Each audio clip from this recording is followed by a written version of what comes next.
The South African Human Rights Commission is threatening to start litigation against 5 provincial education departments over a lack of sanitation in schools. It's in a bid to eradicate pit toilets at more than 3,000 schools in Mpumalanga, the Northwest, Free State, KwaZulu-Natal and the Eastern Cape. For more on this, we're joined by the South African Human Rights Commissioner, Andre Gaum. Mr. Gaum, good evening to you. Thanks for your time. We've been here before, and it boggles the mind why even after the court has ordered that the education department needs to prioritize, the eradication of pit latrines, we still have school years later that have pit latrines. From the human rights perspective, how do you try and make sense of this situation? Yes, obviously it is a grave violation of human rights where schools are still in place with pit latrines, especially the plain pit latrines. The ventilated pit latrines are a much better option. But from our perspective, it is a massive problem. We have dealt with the matter over a number of years, starting off with our own report on water and sanitation, and we pushed the department, met with them and tried our very best, but still there are these responses that we received from provincial departments themselves, that there are over 3,000 schools with pit latrines. Now the minister is now vehemently denying that. She says the number is 1,423 schools. That she said at a media conference last week. Well, even if that is indeed the case and the information we got from the provincial departments are not correct, then that is still a major problem and needs to be addressed immediately. And that is why we are still, continuing with our intention to institute legal action against these 5 provincial departments of basic education, departments of education, provincial departments.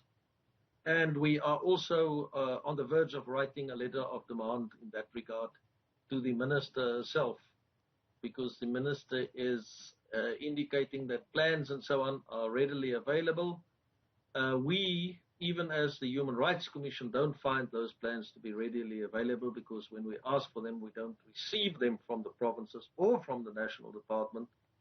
And therefore, she also needs to be put on terms in that respect. We actually believe that data pertaining to the eradication of this problem need to be readily available, not only to selected parties and institutions such as the Human Rights Commission, but to the public at large on a regular basis, so that we can follow the progress that's been made in this regard. So there's been very little transparency then on these audits that are conducted by the Education Department in terms of the progress that they're making with eradicating pit latrines. In as far as your action in court is concerned, what would you be asking the court to do?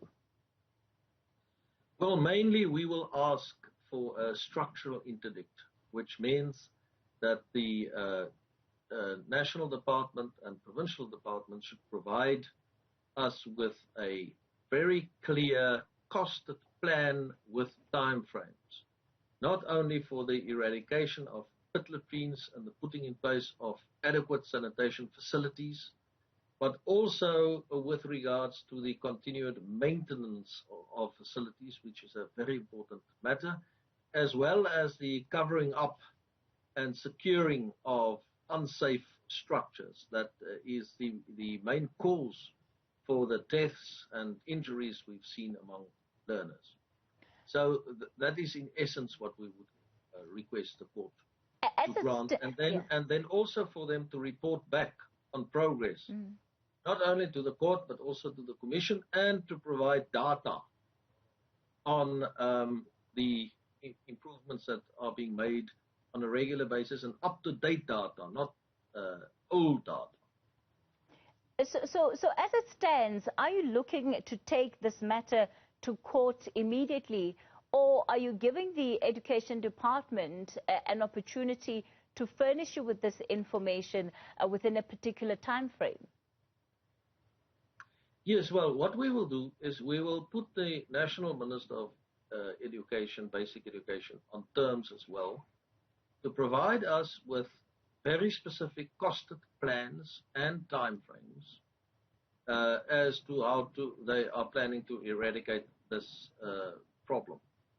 And if we don't receive that, or if we don't receive the information we requested, as we've done with the provinces, and received inadequate information in terms of plans and timeframes, then the minister will be the first respondent, and we will cite those other education departments in the provinces as well. The South African Human Rights Commission Commissioner Andre Gom. Let's leave it there for tonight.